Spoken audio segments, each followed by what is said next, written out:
புது ஜெயில். இது மலேசியாவில் இருக்க ஒரு பயங்கரமான ஹாண்டட் பிளேஸ் அப்படின்னு சொல்லலாம். இந்த ஜெயில் வந்து பாத்தீங்கன்னா கோலாலம்பூர்ல இருக்கு. 1895ல இந்த ஜெயில் பிரிட்டிஷால கட்டப்பட்டது. இப்போ அந்த இடம் வந்து பாத்தீங்கன்னா பயங்கரமான சிட்டியா இருக்கு. ஆனா அந்த ஜெயில் கட்டின அந்த சமயத்துல சுத்தி காடா தான் இருந்திருக்கு. இந்த ஜெயில் ஏன் இவ்வளவு பெரிய ஹாண்டட் பிளேஸா இருக்கு, இதை சுத்தி சொல்லக்கூடிய கதைகள் என்ன? ஹலோ ஃப்ரெண்ட்ஸ், இது உங்க சாமி and welcome to the spot.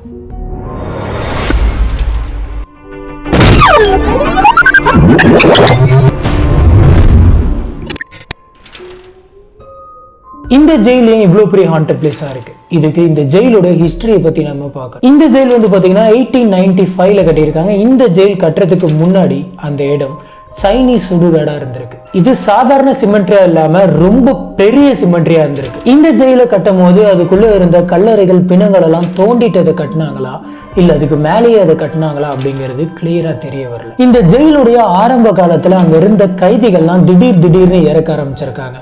இதுக்கான காரணம் கால்ரா பிளேக். அங்க இருந்த கைதிகளுக்கு எப்படி கால்ரா பிளேக் வந்திருக்கு அப்படின்னு பாத்தீங்கன்னா, இதுக்கு முன்னாடி அந்த இடத்துல இருந்த அந்த சைனீஸ் சிமெண்ட்ரிக்கு பக்கத்துல ஒரு கிணறு இருந்திருக்கு. அந்த கிணறு ரொம்ப மோசமான நிலைமையில இருந்திருக்கு அப்படின்னு சொல்றாங்க.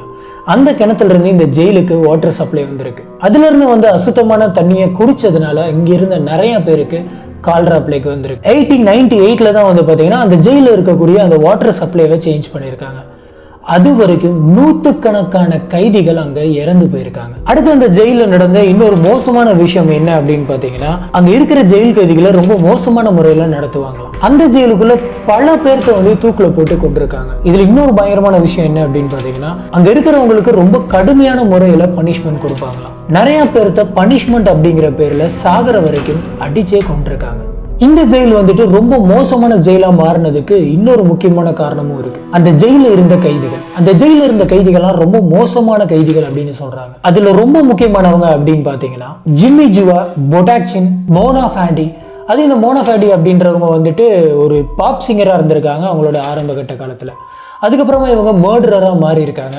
அண்ட் ஜெயிலுக்குள்ள வந்து பாத்தீங்கன்னா இந்த பிளாக் மேஜிக், மாந்திரீகம், இந்த மாதிரியான நிறைய விஷயங்கள் பண்ணியிருக்காங்க. அப்புறம் கெல்வின் பேர்லோ, பிரெயின், இந்த மாதிரி நிறைய கேங்ஸ்டர்ஸ் வந்து பாத்தீங்கன்னா அந்த இடத்துல இருந்திருக்காங்க. அந்த காலகட்டத்திலாம் அந்த ஜெயிலுக்குள்ள பயங்கரமான கேங் வாரே நடக்கும் அப்படின்னு சொல்றாங்க. இந்த கேங் வாரனாலையும் அந்த ஜெயிலுக்குள்ள பல பேர் வந்து இறந்து போயிருக்காங்க. இந்த ஜெயில் பயங்கரமான ஜெயிலா மாறினதுக்கான அடுத்த காரணம், வேர்ல்டு வார் 2 அப்போ பல பிரிட்டிஷ் சோல்ஜர்ஸ், பல ஜாப்பனீஸ் சோல்ஜர்ஸ் மாத்தி கொல்லப்பட்டு இந்த இடத்துல புதைக்கப்பட்டிருக்காங்க. இதெல்லாம் தான் வந்து பாத்தீங்கன்னா இந்த ஜெயிலோட ஒரு பயங்கரமான ஹிஸ்டரி அப்படின்னு சொல்லலாம். இதனாலதான் இந்த ஜெயில் வந்து ஹாண்டட் பிளேஸா மாறி இருக்கு. இந்த ஜெயிலோட ஹிஸ்டரி கேட்டதுக்கு அப்புறம் உங்களுக்கே தெரிஞ்சிருக்கும் இந்த ஜெயிலுக்குள்ள இத்தனை மரணங்கள் நடந்திருக்கு. அந்த ஜெயிலுக்குள்ள இருந்த நிறைய பேர், ஆபீசர்ஸ், இவங்கலாம் என்ன சொல்லியிருக்காங்க அப்படின்னு பாத்தீங்கன்னா, அந்த ஜெயிலுக்குள்ள வித்தியாசமான சில சத்தங்கள் கேட்குமா. யாரோ நடந்து போற மாதிரியான சத்தம், ஃபுட் ஸ்டெப்ஸ், யாருமே இல்லாத இடத்துல இந்த செயின் எல்லாம் நகர்த்துற மாதிரியான சத்தம், லாக் பண்ணி வச்சிருக்க ரூமுக்குள்ள யாரோ குளிக்கிற மாதிரியான சத்தங்கள்லாம் கேட்குமா. ஹஜி அசி அப்படிங்கிற ஒரு யங் ஆபீசர் அங்க நிறைய அமானுஷ்யமான விஷயங்கள்லாம் நடந்ததா அவரு சொல்றாரு. ஒரு நாள் நைட்டு அவர் இன்னொரு ஆபீசர் கூட டியூட்டி பார்த்துக்கிட்டு இருந்தப்ப திடீர்னு ஒருத்தரை பார்த்திருக்காரு. அவரு ஆபீசர் மாதிரியே ட்ரெஸ் பண்ணி நின்றுட்டு இருந்திருக்காரு. இவருக்கு கிட்ட போய் பார்க்கலாம் அப்படின்னு சொல்லி அவர் அங்கிருந்து நடந்து அவரு கிட்ட போய் பார்த்திருக்காரு. கிட்ட போனப்ப அந்த ஆபீசர் கையை தூக்குன மாதிரி அப்படியே மறைஞ்சு போயிருக்காரு. அன்னைக்கு இதை ஆரம்பத்துல பார்த்த 2 ஆபீசரும் இது ஏதாச்சும் ஒரு இமேஜினேஷனா இருக்கும் அப்படின்னு நினைச்சாங்க. ஆனா 2 பேருக்கும் எப்படி ஒரே மாதிரியான இமேஜினேஷன் தோணும் அப்படிங்கிறது அவங்க லேட்டரா தான் யோசிச்சாங்களாம். அந்த ஜெயிலே குறிப்பா ஒரு இடத்த வந்துட்டு த மோஸ்ட் ஹாண்டட் ஏரியா அப்படின்னு சொல்றாங்க.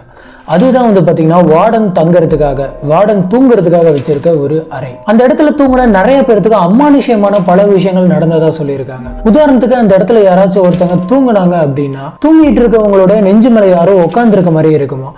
ரொம்ப பயங்கரமான வெயிட்டை வச்சு நெஞ்சு மேலேயே வச்சு தரையா அமுக்கிற அளவுக்கு அந்த பெயின் இருக்கும் அப்படின்னு சொல்றாங்க. இது வந்து அந்த இடத்துல தூங்குன எல்லாருமே ஃபீல் பண்ணியிருக்காங்க எல்லா டைமும். இதனாலே அந்த இடத்துல யாருமே தூங்க மாட்டாங்களாம். எல்லாம் அந்த இடத்த தவிர்த்து வேற இடத்துல தான் போய் தூங்குவாங்க. இந்த இடத்துக்குள்ள எல்லாரும் பேசிக்கிற இன்னொரு பயங்கரமான கதை என்ன அப்படின்னு பாத்தீங்கன்னா, ஹஜி அசீஸ் அந்த இடத்துல அடிக்கடி அமானுஷ்யமான ஒரு பொண்ணுடைய உருவத்தை பார்த்ததா சொல்றாரு. அது கண்டிப்பா பேய் தான் அப்படின்னு ஒரு ஆணித்தனமா நம்புறாரு. அவரு பேய் தான் அப்படின்னு நம்புற அந்த பொண்ணு இதுக்கு முன்னாடி அதே ஜெயில்ல கைதியா இருந்திருக்காங்க. ஒரு வாட்டி அவங்களுடைய தொண்டையை அவங்களே அறுத்துக்கிட்டு தற்கொலை பண்ணிக்கலாம் அப்படின்னு முயற்சி பண்ணியிருக்காங்க. அந்த சமயம் தொண்டையில அறுபட்ட நிலைமையில அங்க இருந்தவங்க எல்லாரும் அந்த பொண்ணை பயங்கரமான காயத்தோட காப்பாத்திருக்காங்க. அப்படி கழுத்துல இருந்த அந்த காயம் ஆறுறதுக்குள்ளாரே அவங்கள தூக்குல போடுறதுக்கான நாளும் வந்தது. இந்த எந்த விஷயத்தையும் பெருசா எடுக்காம அவங்கள அதே டேட்ல அதே டைம்ல தூக்குல போட்டிருக்காங்க. அந்த லேடி தூக்குல தொங்குனப்ப அவங்களுடைய கழுத்தை அந்த கயிறு இறுக்கி அவங்களோட தலையை தனியா வந்துருச்சான். இதுதான் பாத்தீங்கன்னா அந்த இடத்துல நடந்த ரொம்ப மோசமான கொடூரமான ஒரு இறப்பு. இந்த சம்பவம் நடந்ததுக்கு அப்புறமா பல பேர் அந்த ஜெயிலுக்குள்ள அந்த பொண்ணோட ஆவியை நாங்க பார்த்தோம் அப்படின்னு சொல்றாங்க. அதுவும் அந்த ஆவி தலையே இல்லாம தான் சுத்திக்கிட்டு இருக்கான். அங்கிருந்த ஆபீசர் ஒருத்தருக்கு ஒரு வாட்டி பிளாக் டி அப்படிங்கிற இடத்துல டியூட்டி போட்டிருக்காங்க. அதாவது கரெக்டா மரண தண்டனை கொடுக்கக்கூடிய அந்த இடத்துக்கு பக்கத்துல. இது அங்க இருக்கவங்க ஹேங்கிங் ஹால் அப்படின்னு சொல்லுவாங்க. அந்த அறைக்கு மேல நங்கூர மாதிரியான ஒரு பெரிய கல் இருக்குமா.